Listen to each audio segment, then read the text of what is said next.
Hi there, Mike Patty with Cinesamples, and in this video I'm going to talk about a few of the main updates that we added to CineBrass 1.1. And this is a free update for all registered users of CineBrass. So a lot of these features were feature requests from customers, and this first one was a big one. A lot of you guys were wanting a way to shorten the lengths of the quarter notes and the half notes. The way it works right now is if you play a fast passage that has a bunch of quarter notes, it's going to overlap all the samples. Because when you play the key, they're just one-shot samples, right? So if you do something like this, it's going to start to overlap, right? So the way this works now is that all of the quarter notes and the half notes respond to release trigger. So if you put a little bit of a separation between the notes, you're not going to get that overlap, right? Which is a lot more realistic.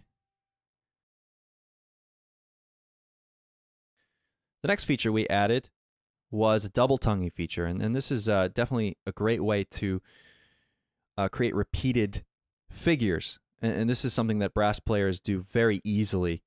And it's not easy to do that on the piano, right? I mean, it's probably going to break your keyboard if it. So what we did is we've got two modes: double tongue mode and triple tongue mode. So the double tongue mode, you hold down the low C sharp down here on the keyboard, and what that's going to do is for every note that you play, it's going to re-trigger on the release, right? Make sense? That one's pretty straightforward. Doing chords with that one is kind of fun.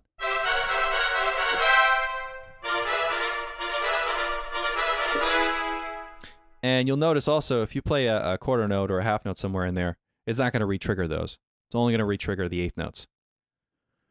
And now the D sharp puts us into triple tonguing mode.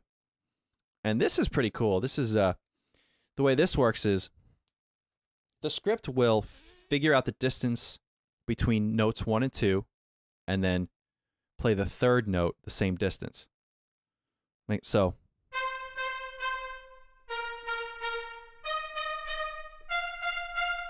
right? So if I play it really slow,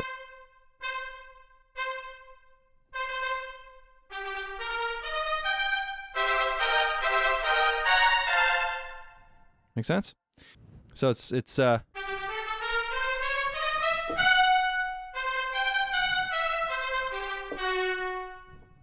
that's the basic idea for that. Now another big request from you guys was a way to add legato transitions into the articulations patch. So you're basically taking this whole, in this example, the ensemble true legato patch, and fitting it into this articulations patch. And we did that. So when you're in sustain mode, in this case, by holding the sustain pedal down,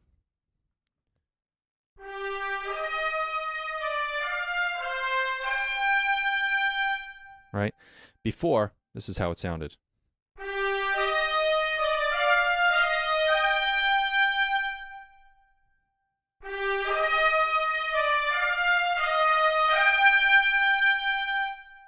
So that's a great thing. And it's by default, it's in this polyphonic mode, so you can play chords and stuff.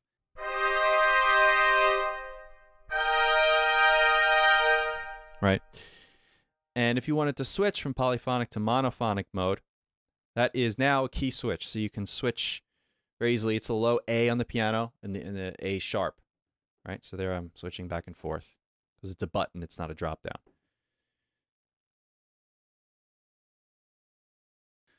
This was another request, and a lot of people were asking for a way to create forte piano and sforzandos.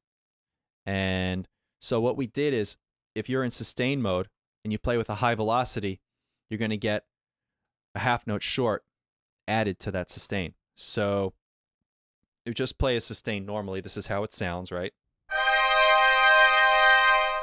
But now if you play with a high velocity,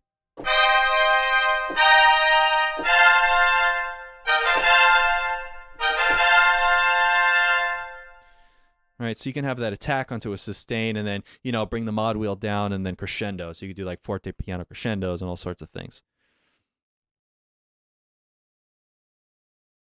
Now, with the true legato, we have drastically improved the true legato. It was a tricky problem. The issue before was that all of the transition samples had these tails because recorded in this very large room, the Sony scoring stage. So as you played a fast line, you'd get all of these tails from the transitions adding up. So it would be very muddy and it would create an undesirable effect. So Greg Schleffer, our contact guy, he figured out a way to improve this, and I think it's way better than it was before, and will allow us to play a lot quicker lines within the legato patches. So I'll just randomly play something here.